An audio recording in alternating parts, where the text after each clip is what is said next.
Polythene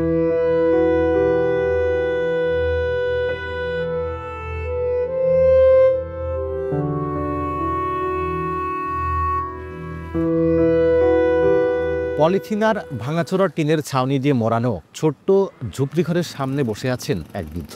তৈরি করছেন তালপাতা দিয়ে হাত পাখা। আধুনিকতার ছোঁয়ায় যেখানে বড় বড় অট্টালিকায় বসবাস করছে মানুষ, সেখানে সড়কের পাশে ঝুপড়িঘরে বসবাস করছেন পাঁচু মিয়া।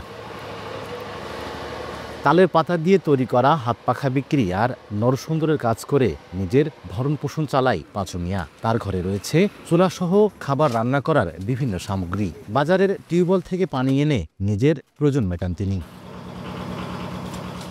স্থানীয়রা জানায়, ৯০-এর দশকে বাড়ি থেকে ২ কিলোমিটার দূরে বালিয়াখাল বাজারে সেলুনের দোকান দিয়েছিলেন পাঁচু মিয়া। সেই দোকান থেকে যা আয় হতো তা দিয়েই চালাতেন সংসার। ১০ বছর আগে পাঁচু মিয়ার মেয়ে নিংদিয়া মারা যান। ৫ বছর আগে মারা যান স্ত্রী সরভানু বেগম। এরই মধ্যে কষ্টের টাকায় ছেলে মিন্টু মিয়াকে পাঠিয়েছিলেন মালয়েশিয়ায়। সেখানে ৭-৮ বছর থাকার পর দেশে আসেন মিন্টু। পরে চলে যান দুবাই। এরপর থেকে মিন্টুর সঙ্গে যোগাযোগ নেই বাবা পাঁচু মিয়ার। খোঁজ খবর নেন না কেউ। বাড়িতে গেলেও ঠিকমতো খাবার পান না। মনের দুঃখে তাই আর বাড়িতেই যান না তিনি। ছেলে বিদেশ থাকে, সে দেখাশোনা করে না, তার বউটা মারা গেছে, এখানেই থাকে সে পাকা বেঁধে চুল দাড়ি কাটিয়ে এই জীবিকা নির্ভর করে। এখন মনের খেদে ঠিক রকম খাওয়া পায় না, বিটারও তো খোঁজ খবর নেয় না তেমন একটা, যেটা সত্য কথা, বুঝেছেন।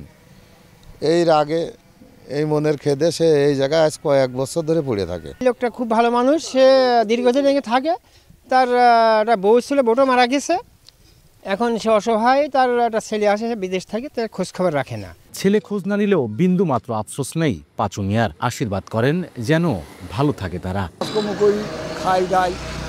এখন একটা ছেলে আমার থাকে বিদেশ, সে তার বলে দিয়েছে, বাবা তোমার কিছু চিন্তা ভাবনা করতে, তুমি কাজকর্ম করো, খাও দাও, ঘুরে ঘিরে বেড়াও, ইনকাম করো, তোমার আল্লাহদের বাইল বেসা দিয়ে তাকে নিয়ে তুমি চলো ফেরো।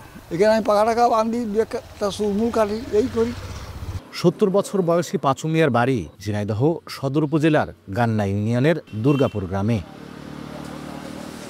লোটাস রহমান সোহাগ, সময় সংবাদ, ঝিনাইদহ।